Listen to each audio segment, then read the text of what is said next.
लपंडाव प्रेक्षकांनो, मालिका खूपच सुंदर वळणावरती येताना आपल्याला दिसत आहे. आता आपण पाहिलंय की पूर्णपणे डाव आता मनस्विनीचा फेल होताना दिसतोय. कारण सखी इकडे हिरो बनताना दिसते. कारण ज्या वेळेला ती आता कोळीण पकडली जाणार आणि त्याच वेळेला त्या कोळीणीने मात्र आता सत्य सांगून सखीची सुटका बनत सखी बाहेर हिरो बनायला नको, याच कारणासाठी मनस्विनीने मात्र आता हा सगळा डाव रचलेला आहे. मनस्विनीचा हा डाव अतिशय घाणेरडा आणि एकदम फेल ठरलेला आहे. मनस्विनी या सगळ्यामध्ये अशा पद्धतीने थोबाडावरती आपटणार आहे की या सगळ्यामध्ये मनस्विनीला आता मात्र म्हणजे कोणत्याही परिस्थितीमध्ये वाचायला काहीच चान्स नाही आहे. म्हणूनच डायरेक्ट मनस्विनीने हा निर्णय घेतलेला आहे आणि मनस्विनीने आता इकडे सखीला मारायचं ठरवलंय. पण त्याच वेळेला अचानकपणे एंट्री करत आता इकडे कान्हाने मात्र आता सखीचा जीव तर वाचवलाय. पण इतकंच नाही आहे, तर आता इकडे त्या बाईला कुणी पैसे द्यायला सांगितलेत हे सगळं किंवा कुणी सखीला मारायला सांगितलंय हे आता सगळं कबूल करून घेतलंय. नक्की काय घडलंय, कसं घडलंय, सगळं सविस्तरपणे पाहूया.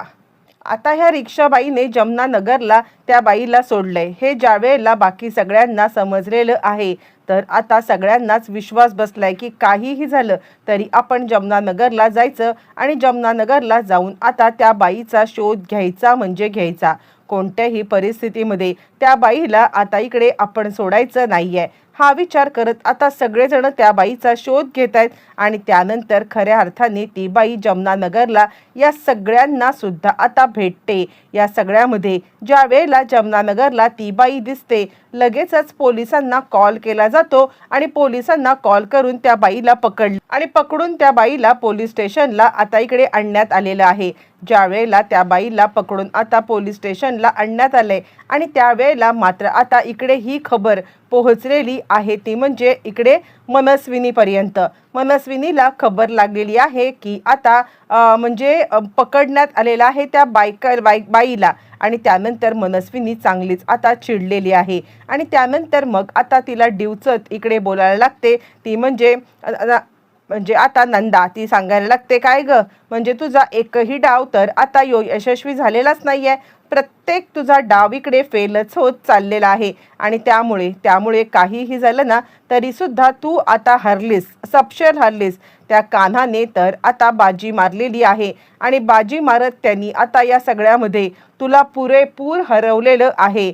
त्यामुळे काहीही झालं तरी तुझी मात्र पुरती भंबेरी उडालेली आहे, असं म्हणत तिने आता मनस्विनीला चांगलंच हे केलंय. मनस्विनी सांगते, अजिबात नाही, मी हरणार नाहीये. ही सखी माझ्यावरती डोई जड होण्याचा जर का प्रयत्न करत असेल ना, मग मात्र या सखीला मी माझ्यावरती डोई जड होऊ देणार नाहीये. काहीही झालं ना तरी सुद्धा आता हिला जेलमध्येच मरावं लागणार आहे. आणि त्यावरती मात्र आता लगेचच सांगायला लागते, ती म्हणजे इकडे नंदा, का अगं तू करणार तरी काय आहेस, नक्की तुझ्या डोक्यात तरी काय आहे. आणि त्यावेळेला मग ती सांगायला लागते, काय करणार आहे, मी आता सांगते मी काय करणार आहे ते, असं म्हणत तिने आता मोठा डाव खेळलाय आणि ती आता ताबडतोब जेलमध्येच कॉन्टॅक्ट करते. जेलमध्ये कॉन्टॅक्ट करत तिने आता जेलमधल्या लोकांना, म्हणजे आता जेलमध्ये एक जे आहे तिच्या ओळखीचं, त्या ओळखीच्या बाईला, म्हणजे ओळखीच्या एका बाईला मॅनेज करत तिथल्याच एका आता सखीवरती हल्ला करण्यासाठी सांगितलंय. आणि इथेच खऱ्या अर्थाने मनस्विनीने अर्धी बाजी मारले. इकडे आता सखीच्या जेलमध्ये आधी सखी एकटी असते, पण आता इकडे इन्स्पेक्टर साहेब सखीच्या जेलमध्ये एका आता बाईला पाठवतात.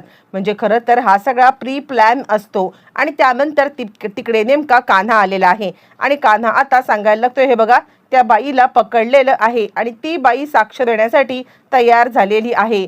ती बाई तुम्हाला साक्ष देईल की आता हे तिने कुणाच्या सांगण्यावरून केलंय, काय सांगण्यावरून केलंय, हे ज्या वेळेला ती बाई साक्ष देईल ना, आणि त्यावेळेला मग आता तुम्हाला या सगळ्यामध्ये काहीही झालं तरी सुद्धा आता मात्र सखीला सोडावंच लागेल. आणि त्यावरती मग आता लगेचच इकडे सांगायला लागतात, इन्स्पेक्टर साहेब, हो, पण त्या बाईने आमच्यासोबत आमच्या समोर साक्ष देऊ दे.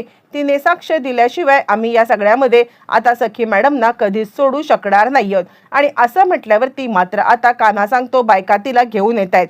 यावरती मग आता इन्स्पेक्टर सांगायला लागतात, ठीक आहे, त्यांना घेऊन येऊ दे, त्यांना घेऊन आल्यावरती मग आता मी नंतर काय करायचं ते ठरवतो असं म्हटल्यावरती कान्हा आता सांगायला लागतो, का पण तुमचा इतका अट्टाहास का, तुम्ही इतका अट्टाहास का करताय की आता सखी मॅडमना जर का इकडे सोडलं आधी तर काय होणार आहे. यावर ते म्हणतात आमचे एक हात कायद्याने बांधले. तितक्यात तिथे वकील आलेली आहे आणि वकील आता सगळं लिहून देते. त्या सुद्धा समोर आणून तिचं स्टेटमेंट देते. पण तरी सुद्धा इन्स्पेक्टर साहेब सांगायला लागतात यांचं स्टेटमेंट घेतलेलं आहे पण याचं व्हेरिफिकेशन करायला लागेल. आजचा दिवस पूर्णपणे या बाईला आतमध्ये ठेवायला लागेल आणि आम्हाला तिची चौकशी करायला लागेल. तिची चौकशी करू आणि त्यानंतर मग आता चौकशी झाल्यानंतरच मग आता आम्ही यांना सोडू. नाहीतर जोपर्यंत चौकशी अंती आम्हाला कळत नाहीये ना की हे सगळं काय आहे किंवा ती बाई खोटं बोलतेय का, त्यानंतर आम्ही आता हे करू शकत नाही. कारण खूप मोठी केस आहे, ड्रगची केस आहे. तुम्हाला समजतंय का, याच्यामध्ये हलगर्जीपणा करून आम्हाला चालणार नाहीये. आता इकडे कान्हाचं काहीच चालत नाहीये. तो सखीला सांगत आहे आजची रात्र काढ, उद्याच्या दिवसाला मी काहीही झालं ना तरी तुला एक क्षण सुद्धा इथे ठेवणार नाहीये.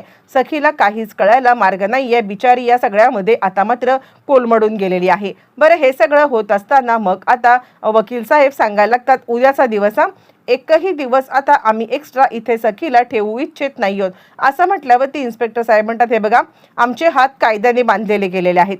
झालं मग इन्स्पेक्टर आणि आता कान्हा तिकडे निघून जातो. कान्हा सखीला सांगतो तू काळजी करू नकोस, मी इथे जेलच्या बाहेरच थांबणार आहे. काहीही इमर्जन्सी आली ना जोरात आवाज द्यायचा, मी कोणत्याही परिस्थितीमध्ये धावत तिकडे येईन. कारण मला या सगळ्यामध्ये सरकारची हे आता काही योग्य वाटत नाहीये. सरकार काय करते काय नाही याची आता खरंच काही हे नाहीये आणि म्हणून मला असं वाटतं की या सगळ्यामध्ये काहीही झालं ना तरी सुद्धा सरकार मात्र कोणत्याही परिस्थितीमध्ये काहीही उपाय करू शकते किंवा काहीही करू शकते. म्हणून मी एक गोष्ट सांगतोय ती लक्षात ठेव. आवाज द्यायचा आहे फक्त मला आणि आवाज दिल्यावरती मात्र आता मी लगेचच येईन. असं म्हटल्यावरती आता कान्हा निघून जातो. कान्हा निघून गेल्यावर इकडे फोन फिरवलेले आहेत ते म्हणजे सगळे आता इकडे मनस्विनीने आणि मनस्विनीने फोन फिरवत आज सखी कोणत्याही परिस्थितीमध्ये वाचणारच नाहीये याची आता पुरेपूर खात्री करून घेतलेली आहे. आणि त्यानंतर मग आता लगेचच या सगळ्यामध्ये खूप मोठा राडा झालाय. ज्या वेळेला ती बाई सखीच्या रूममध्ये एंटर आणि सखीपुरती घाबरले आणि आपण बघतोय सगळेजण म्हणजे दुसरीकडे पण काही हे आहेत, दुसरीकडे सुद्धा कैदी आहेत, सगळेजण हे दृश्य पाहत आहेत पण कुणीही आवाज उठवायला किंवा कुणीही काही बोलायला सुद्धा आता तयार नाहीये. सगळे गपचाचूप सगळं हे ऐकत आहेत, सगळं हे पाहत आहेत आणि त्यामुळे मात्र आता इकडे सखी खूपच घाबरलेली आहे. सखी इकडे तिकडे पाहते आणि त्याच वेळेला मात्र आता इकडे मनस्विनी सांगायला लागते आज सखीचा शेवटचा दिवस आहे. काहीही झालं तरी सुद्धा आज सखी कोणत्याही परिस्थितीमध्ये वाचणार नाही म्हणजे नाही. सखीला आता वाचवायला देव जरी आला ना तरी सुद्धा सखी या सगळ्यामध्ये वाचू शकत नाहीये. असं म्हणत मात्र आता मनस्विनी खूपच खुश झालेली आहे. बरं, तोपर्यंत नंदाक्का म्हणते अगं ए बाई तू का बरं हे सगळं करतेयस. यावरती ती सांगते हे बघ माझ्या विरोधात जो कोणी जाईल ना त्याला हीच शिक्षा मिळणार. असं म्हणत तिने आता इकडे हल्ला केलेला आहे सखीवरती. सखीला कान्हाने सांगितलेलं आता आवाज ऐकू म्हणजे कान्हाने सांगितलेलं तिला आता लक्षात आहे आणि त्यानंतर डायरेक्ट सखी आता आवाज द्यायला लागते वाचवा कान्हा वाचव असं म्हणत ती आता मोठ्याने ओरडायला लागलेली आहे. ज्या वेळेला सखी आता मोठ्याने ओरडायला लागले कान्हा ऑलरेडी बाहेरच थांबलेला आहे. कारण त्याला माहिती आहे की मनस्विनी काहीही कांड करून सखीला त्रास देण्याचा 100% प्रयत्न करणार आणि म्हणूनच कान्हा आता बाहेरच थांबलाय आणि ताबडतोब तिकडून कान्हा आलेला आहे. ज्या वेळेला मात्र आता कान्हा तिकडे आलाय आणि कान्हाने हे सगळं दृश्य पाहिलंय तो ताबडतोब तिकडे आतमध्ये एंटर झालाय. थांबवा इन्स्पेक्टर साहेब काय करताय असं म्हणत त्यांनी आता खूप मोठा गोंधळ घातलाय आणि सगळ्यांना धाबे दणाणलेत. ज्या कान्हा आतमध्ये एंटर करतो आणि सखीला वाचवतो त्यावेळेला ती बाई सुद्धा आता घाबरलेली आहे. तिला काही कळायच्या आत कान्हाने तिचा हात वरचेवर धरलाय आणि वरचेवर हात धरून तिला आता थांबवले. एका झटक्यात सगळ्या गोष्टी सॉल्व्ह झालेल्या आहेत.